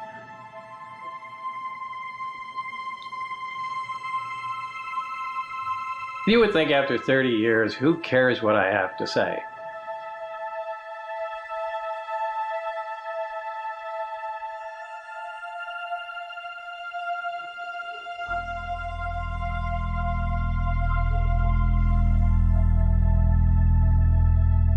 I'm more convinced than ever that the key to the story is element 115. If you could get to that piece and have it independently analyzed, I think it would prove beyond all question that it came from somewhere else. We didn't make it. And it would go a long way toward establishing the story that was told by Bob Lazar as truth. So I think about that a lot. I think about the cloud chamber experiment. I get a lot of emails from people who say, oh, God, where's this video? You owe it to the world to show this video. Cough it up. And I tell them, look, I've looked for it. I've got all these boxes of crap and stuff and tape and news clippings, and I've looked for it, and I can't find it. But when somebody like you comes and talks to me about the Bob Lazar story, it gets the juices flowing again. I can't help it. I'm human, and right now I want to go find that tape. I went through every tape that Bob had in his personal home archive, and one of those tapes on the outside in tiny, tiny little scribble said cloud chamber. And lo and behold, there's about just less than a minute of that cloud chamber test on tape. I have it. People have been so pissed at me over the years that I can't find that tape, or they think I'm hiding it on purpose, but I've looked everywhere for it, and if you found it, that's awesome. I did. Now here's the deal. In typical, Bob Lazar fashion, there's only about a minute of it. However, after all these years, 30 years, we have some footage of it, but it doesn't prove shit because it's recorded already. I was there the night that they did the cloud chamber test. I couldn't tell you what it was. I didn't know what a cloud chamber was. This beam of light was bent, and it was bent because they had element 115 in as part of the experiment. I said, well, that's pretty important. That would be huge to include in the story. I spent time trying to understand why everybody was saying this 115 being stabilized is pseudoscience. So I called some of the top heavy element physicists on the planet, from Russia to up in San Francisco to Washington, D.C., and I spoke with, about 8 or 9, but 3 in particular who would really talk to me in depth about it. All of them, across the board, said you cannot rule out a stabilized version of element 115. In fact, that we believe it is theorized that it, in the island of stability, that it would and could and probably does exist. So their way of saying it is, we can't rule it out. So all these people saying that is pseudoscience, what Bob said about element 115, I wanted to find out, is it pseudoscience? And definitively, we cannot rule out a stabilized form of element 115. I'm sorry, it is not pseudoscience. And after doing this research, that argument no longer holds water. Makes perfect sense that it could be stable, and scientists have said it for a long time. So of course you can't rule it out. Again, if you want to disbelieve Bob, if you want to cross him off the list and say he's a fraud, then your research goes 1 inch deep and you say element 115 as he described it can't exist, and then move on. If you want to be honest about it and dig further into it and understand it, then you're going to find out that, in fact, what Bob says does make sense. It can be true.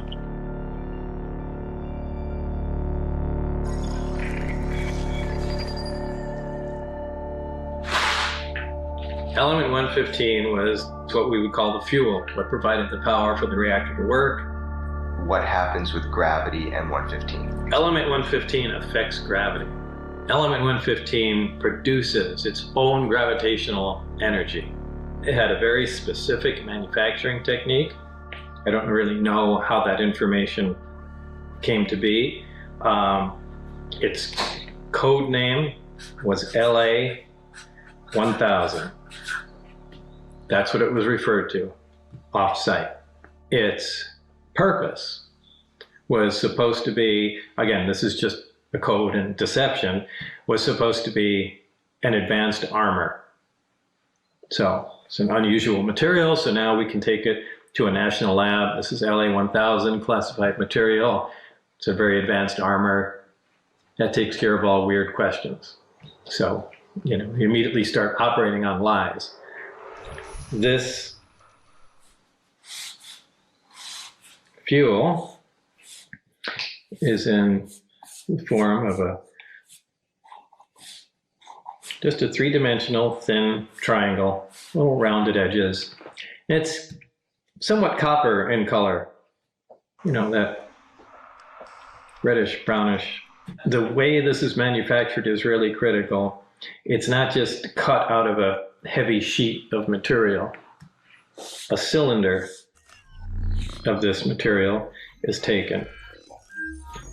This is machined into a cone. So this is, the outer part is shaved off using a lathe or something like that until you have a 3-dimensional cone. Once you have the cone, it's sliced like this. And these slices become that. Now, even this starting piece, a solid cylinder, is not even a solid cylinder. It consists of many discs stacked up. And these are fused together to produce that. And all of these steps are necessary to produce a successful triangle that brings fuel. So actually, you know, if you were to look at how this came to be, this would actually be pieces of all these disks that were cut at unusual angles.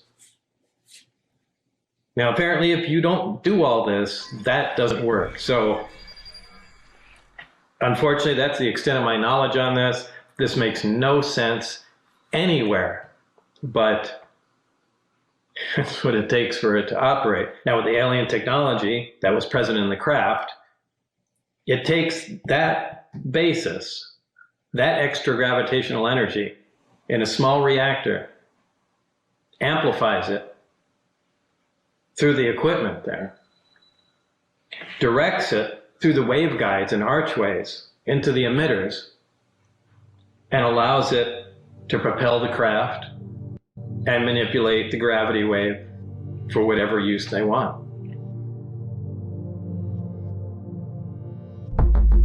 How can this be true? I don't believe a word of this.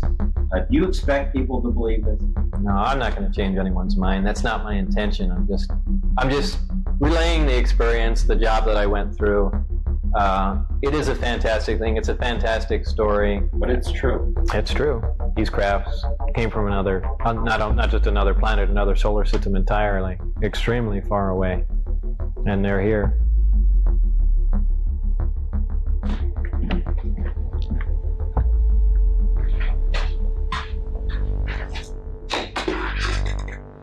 I mean, I've been making fireworks since I was 12, and professional fireworks for at least 20 years. Fireworks are just fun. They're artistic. It's like painting the sky. Controlling a large amount of energy has always been impressive. Since the New York Times story broke, since Lou Elizondo came forward and said those videos went public, the world is now talking about UFOs in a more serious vein. I think that's a good thing, and I think it reflects positively on Bob Lazar's story, and I hope that the world will take another look at it.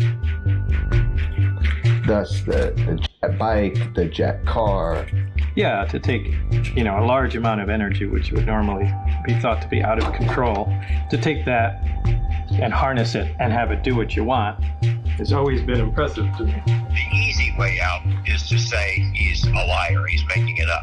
It's hard to go ahead and accept the possibility that he's telling the truth. But if I did not believe it, if I thought for a moment that he was lying about it, I'd be done with it. I wouldn't still be supporting it 30 years later. Your life has been under a microscope. Every word you said for 30 years recorded has been under a microscope, and that's affected you. Yeah, of course it is. It affects anybody. How has it affected you? In the way I talk and how much I do. I'd rather not, you know, in a public forum, I'd rather just not say anything. Why do you think people are so obsessed with every word that you say about your experiences, you know, working at They're just looking for a way to look for an inaccuracy and to be able to discount the whole thing. Oh, he said this one time and said it slightly different this time. You know, obviously he's making it up. No, that's just the first word that entered my mind. You know, I don't put that much thought into it when I'm saying it. Look, as much as a lot of people hate it, this stuff really happened. I mean, if it bothers you, that's too bad. I think that's just hard for people to accept. I mean, so... Yeah, it would be... Look, I fully understand. I would feel the same way. I'm not sure I would believe my story. Boy, there's not enough evidence, you know, but I couldn't discount it either. The fact is, the people that know him best believe him the most. I hope that one thing that comes across in your film is the real Bob. Once you get to know him, it becomes much more plausible as a story. He's not lying to his mom and his wife and all his friends. He's not lying to the UFO world either. You saw alien ships. Yeah. You worked on a gravity wave amplification system trying to figure it out. Right, a propulsion system and a power source that's completely unknown to mankind. And there's no way human beings could have made it. There is no way human beings could have made it under any circumstances, in any country, anywhere, period. And for 30 years, you are telling us the truth. You bet. This shit happened. You got it. You know, the fact is that raid that happened in Michigan, that's a very dramatic and very important development. They weren't there looking for records about some customer he had a couple of years ago. They were looking for 115. When you bring 24 agents and investigators and crime lab analysis, and you can bring people to duplicate the whole computers and all that stuff, they're looking for something else. Sure as hell are not looking for a minor receipt. People may not believe that 115 is real, but somebody does, because that's what they came to look for. If you want to cross it off and you don't want to believe it, fine. I don't care anymore whether people believe it or not. But Bob's telling the truth. And once you realize that, it changes everything for you. It changed everything for me.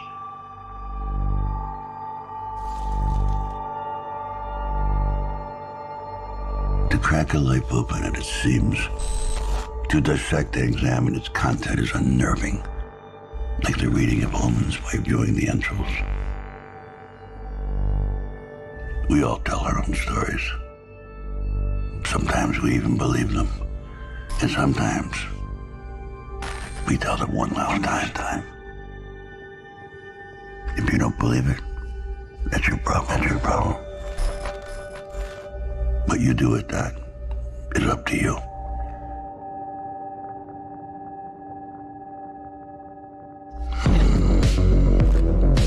Well, I am telling the truth. I've tried to prove that what's going on up there could be the most important event in history. You're talking about contact, physical contact and proof from another system, another planet, another intelligence. That's got to be the biggest event in history, period. And it's real.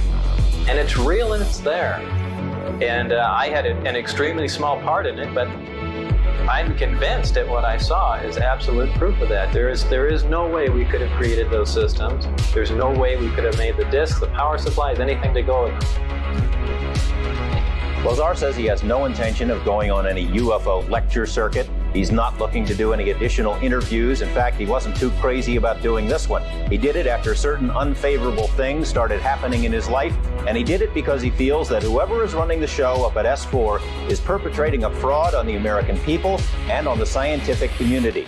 We intend to have much more about this story, about the operation up there, on Monday and beyond. This is by no means the end of this series of reports. In fact, on Monday, including in our story there, support testimony from other people who say they have knowledge of the flying discs at the test site, and information from people who know Lazar very well and insist his story is true. If indeed they have these flying saucers, George, it seems like it'd be really hard to keep it so secret. Well, yeah, it would seem that way, except for as Lazar asked his superiors up there, they say it's the easiest secret in the world to keep. It's leaked out many times before and nobody believes it. What's the Navy saying about all of this? Well, of course, the Navy is supposed to have been his employer, and we have put some fairly pointed questions to them. Of course, number one, it may not be the Navy at all. Information is so compartmentalized up there, no one is exactly sure who is in charge. We have put the questions to several Navy departments. The answers thus far have been unsatisfactory. We've applied for more information through the Freedom of Information Act, and that information will be revealed on Monday as well. You believe his story, don't you? Yeah, I do. Yeah, I've got to know him pretty well over the last couple of months, and I believe he's telling the truth. Fascinating stuff. Thanks, George.